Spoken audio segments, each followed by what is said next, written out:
আজকের রেসিপি হলো সামুদ্রিক সার্দিনা মাছ দিয়ে কালারফুল সবজি তৈরি করবো।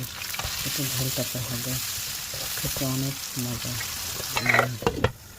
প্রথমে আমি মধ্যে পেঁয়াজ কুচি দিলাম, ব্রাউন কালার হয়ে গেলে তো কয়েক মশলা দিয়ে দেব।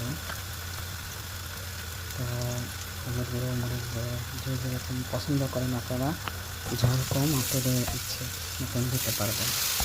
তো পানি দিয়ে একটু ভালো করে কষিয়ে নেব।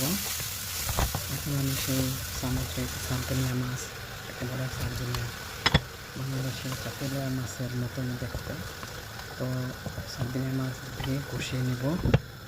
এখন ঢেকে এখন আমি উঠিয়ে দেবো মাছগুলো। এখন হয়ে গেলে আমি আপনাকে মাছগুলো উঠিয়ে এখন সবজিগুলো দিয়ে দেবো। সবুজ লাল সবুজের সবজি, এর মধ্যে আমি আপডেট করেছি জটকিনা আর 2 রকমের ক্যাপসিকাম সবজি ঢেকে সবজি টেনে নিতে হবে।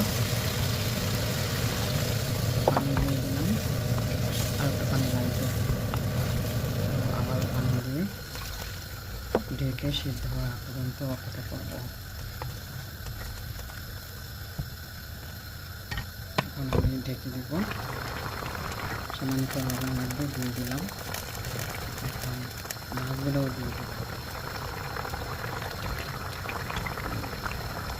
মাছগুলো দিয়ে সাথে আছে আবারও ঢেকে রাখবো। এর মধ্যে অবশ্য কাঁচামরিচও দিয়ে দেবো গ্রিন চিলি।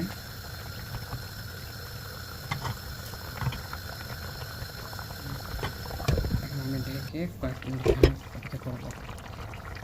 এখন ধনে পাতা দিয়ে নামিয়ে ফেলবো। আমার হয়ে গেছে, তো হয়ে গেছে সামুদ্রিক মাছ দিয়ে সার্দিনা মাছ দিয়ে কালারফুলের ঝোল, কালারফুল সবজির ঝোল।